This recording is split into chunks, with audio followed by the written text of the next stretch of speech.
bro, I'm going to be living in my car. I just bought a power inverter. Like, I didn't just buy stuff. I'm investing in my future because I believe in myself. And this is a dream of mine. This isn't just some stupid thing I'm doing.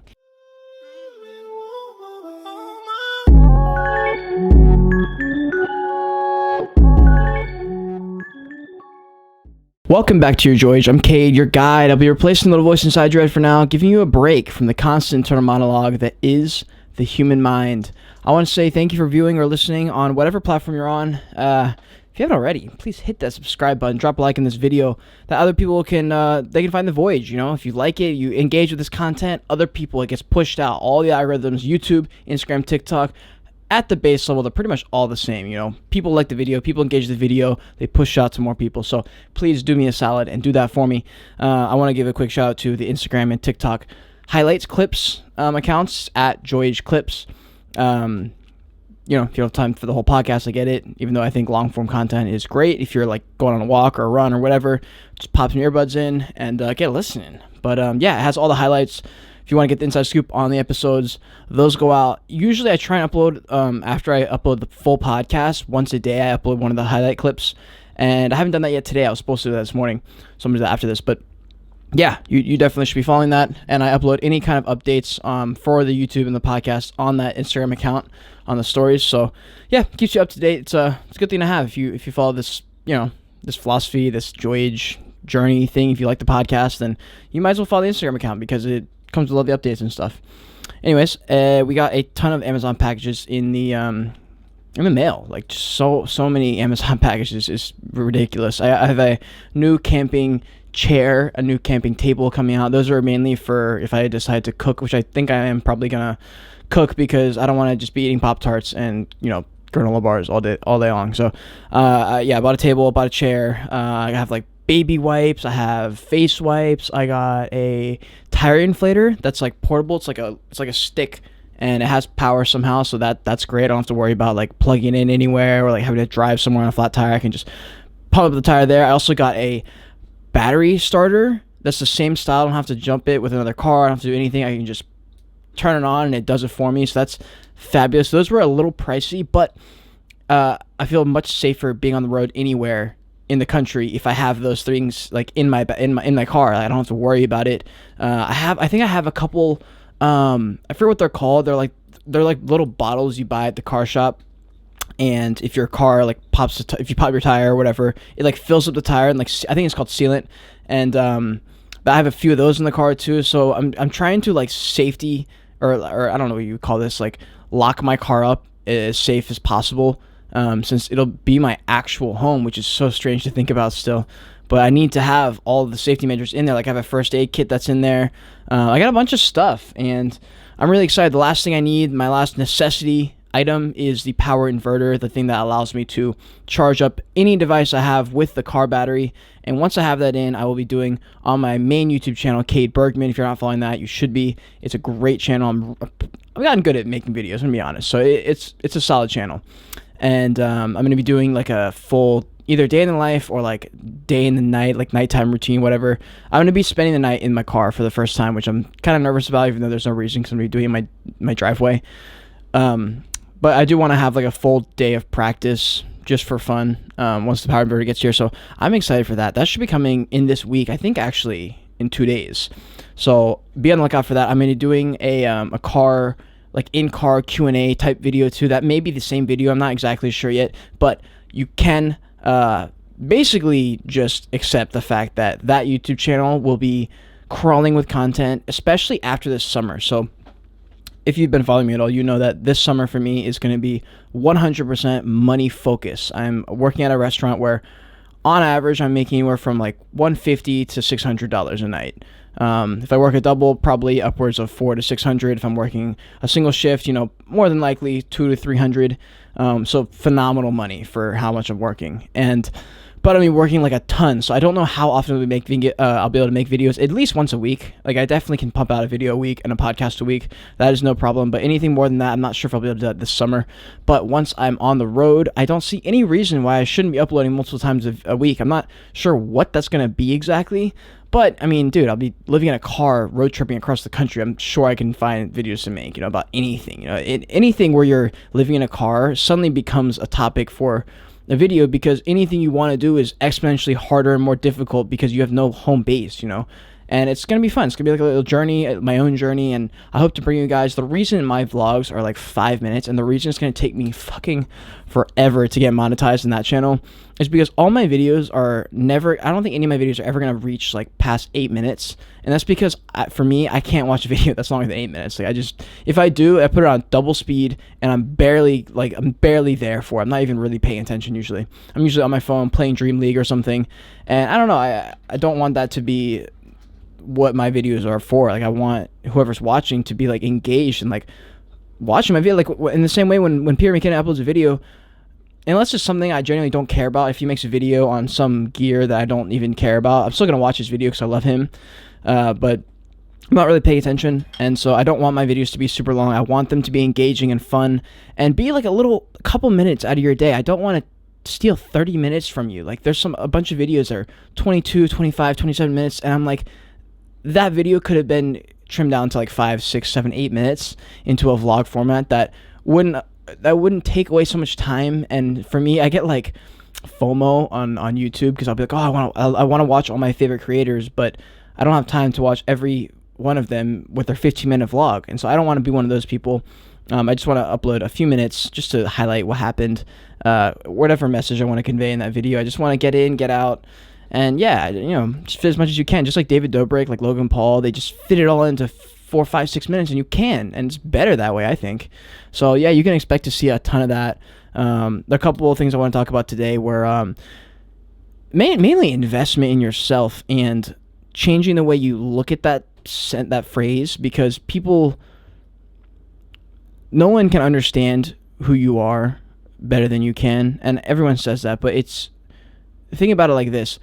No one, you can't even for yourself put into words sometimes how you feel.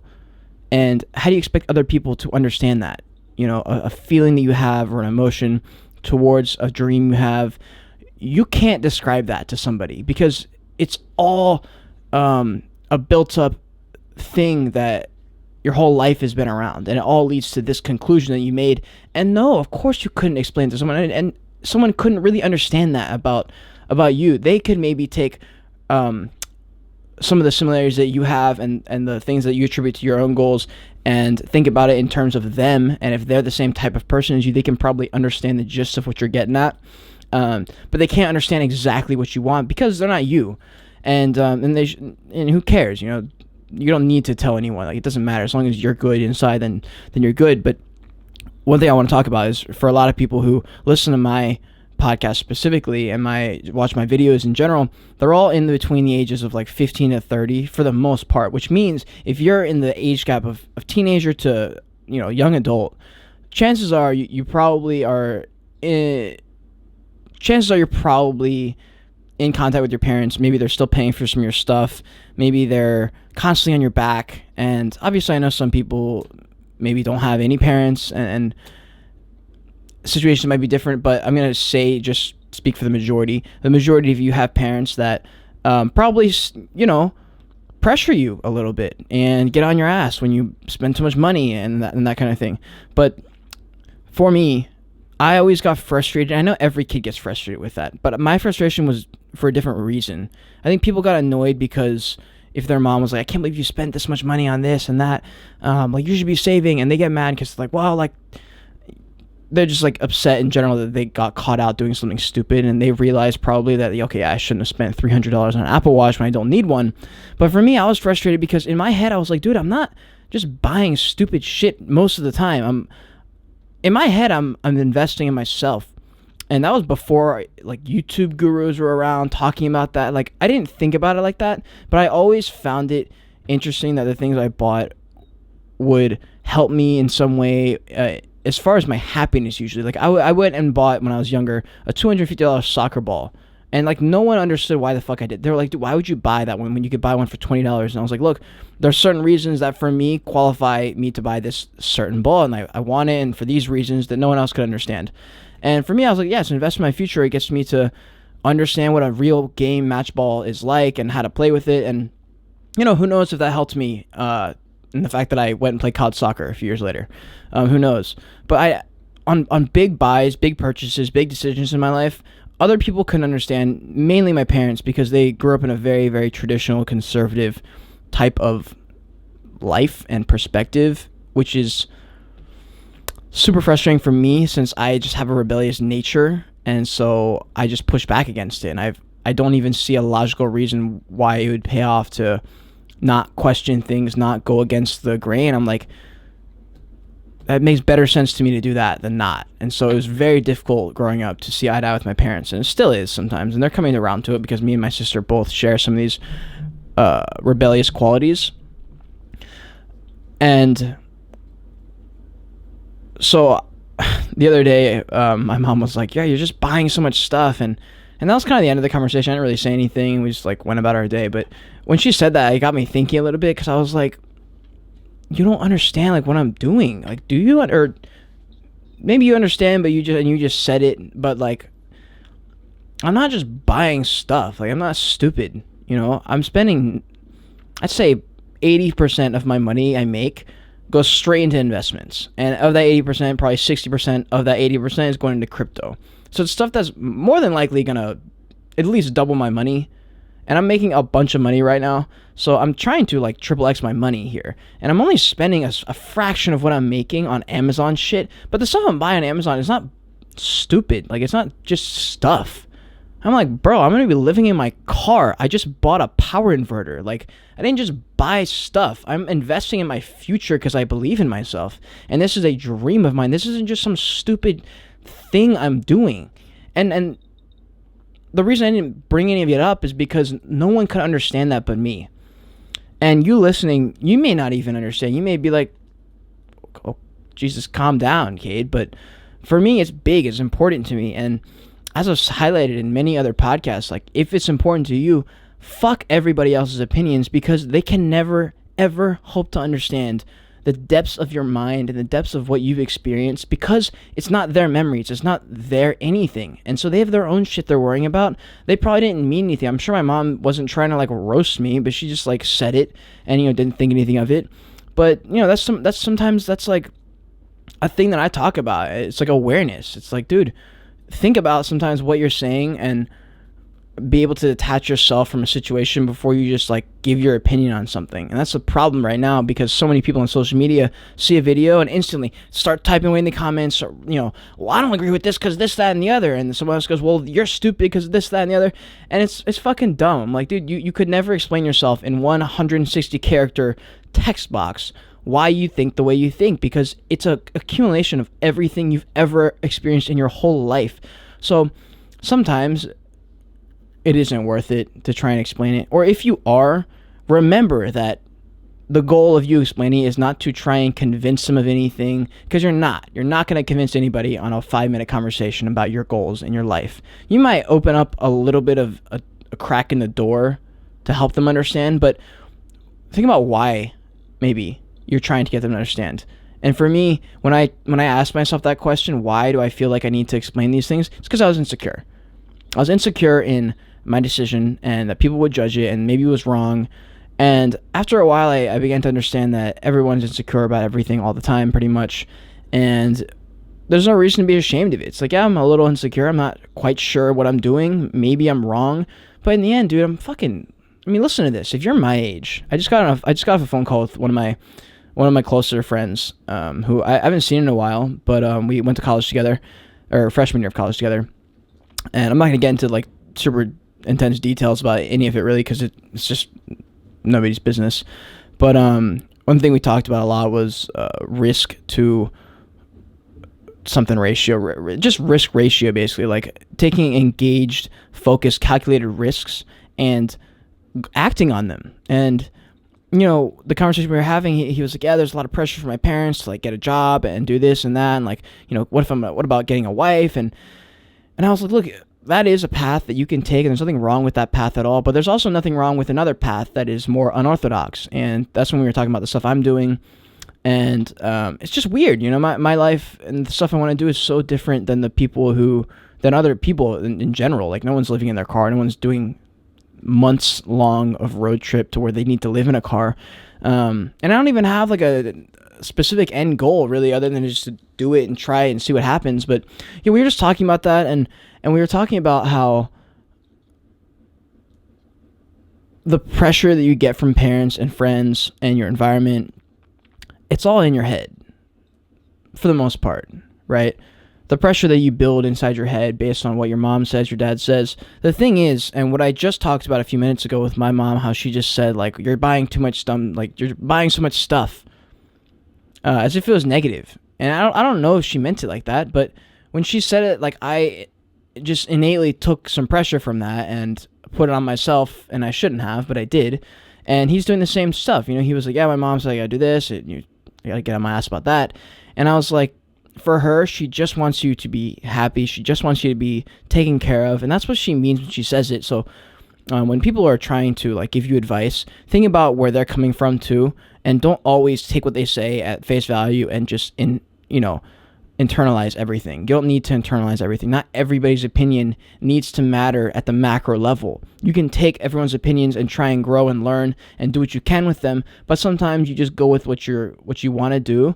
And it's really fucking scary, and this is what we talked about in the phone call, is pulling the trigger and doing it and just going and trying it out. Because at this age, this is where I was trying to get back to. I kind of like started rambling. At this age, I'm about to be 23.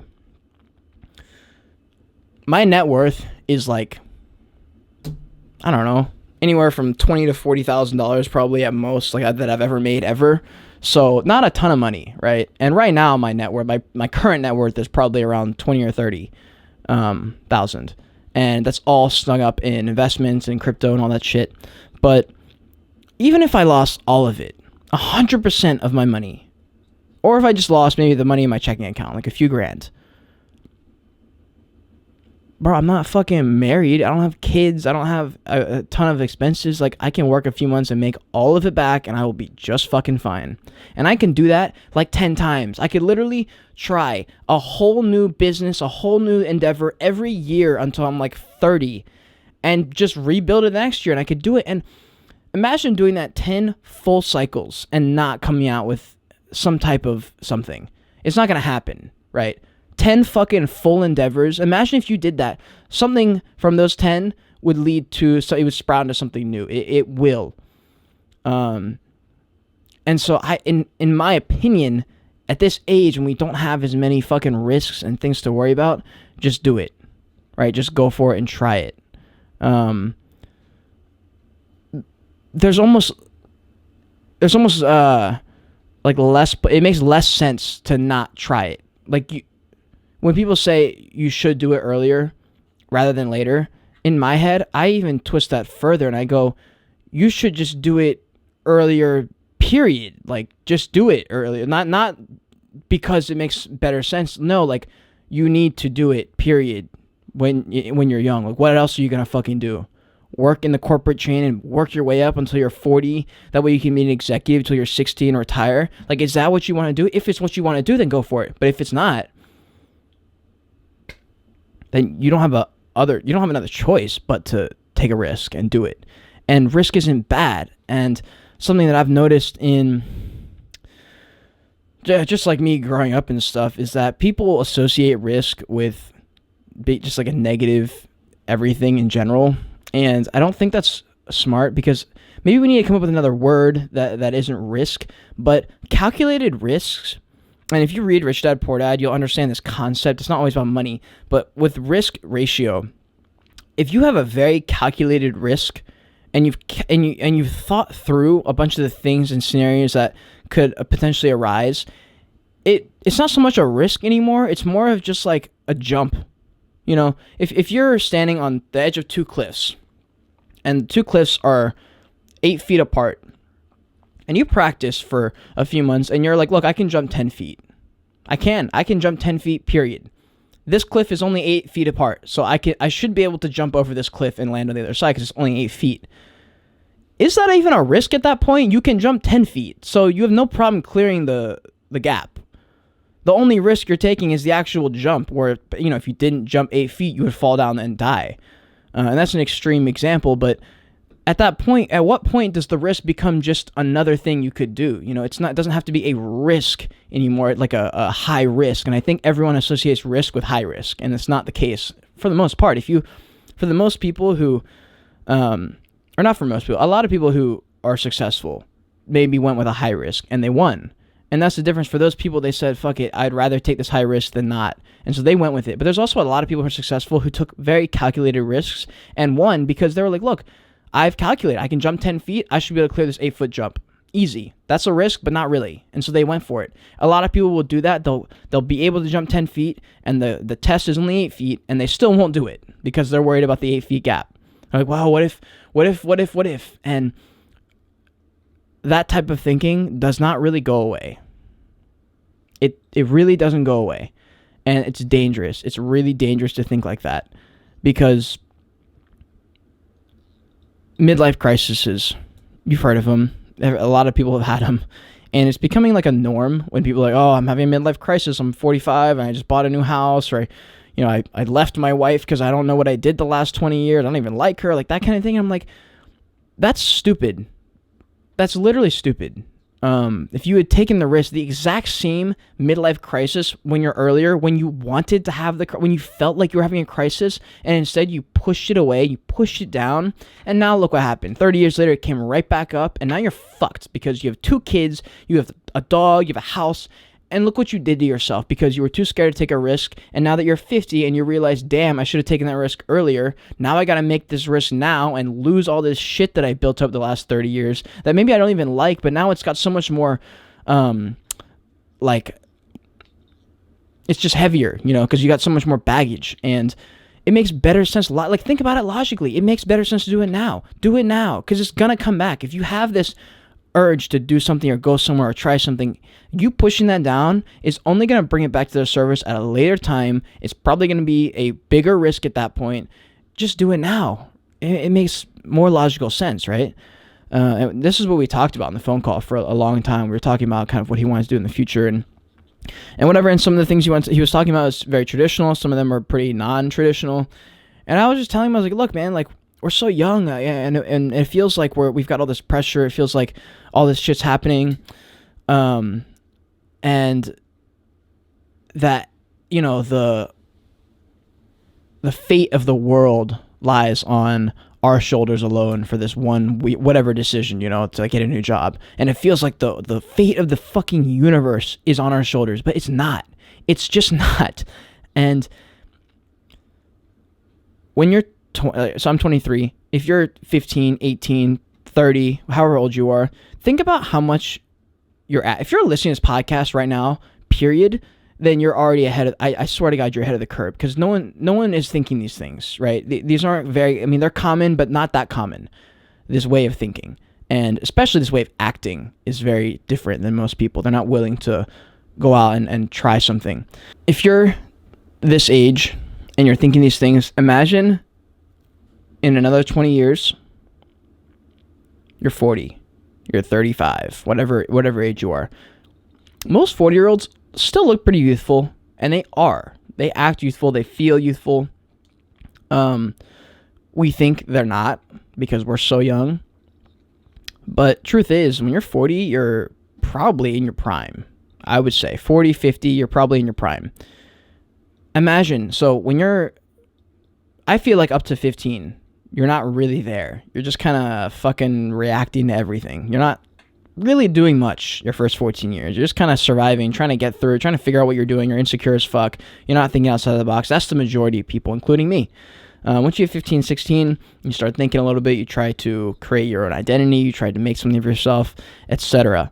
And, I'm 23 now. So I've only really probably for me, I don't think I really woke up until I was like probably 19. And I'm 23. That's only been 4 years. And I feel like I've grown a ridiculous amount in 4 years inside. 20 years.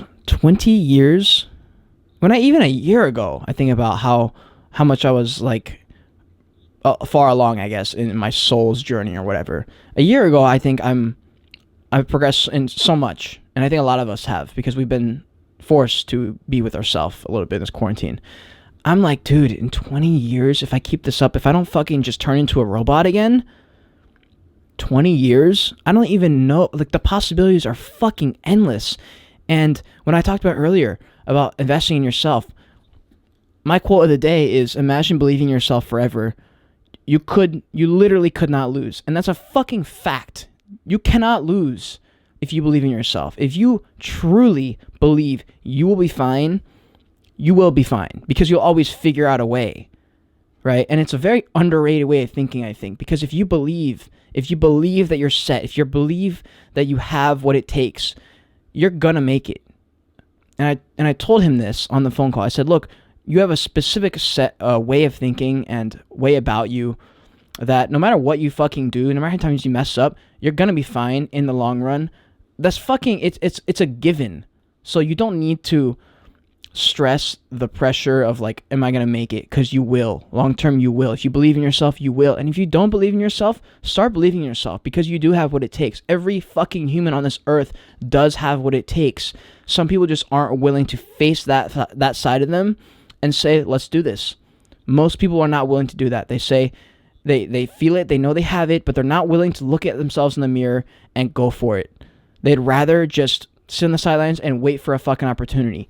I love talking on camera. I love, apparently I love podcasts. I didn't know that until I started one, but I love podcasting. I love making stuff, and I could wait. I could join like a visual arts studio. I could get a job. I could wait for an internship, but I said, fuck that, dude. I'm making my own YouTube channel and make my own stuff. I'm going to try out a bunch of stuff. I'm going to be a photographer. I'm going to do this. I'm going to do that.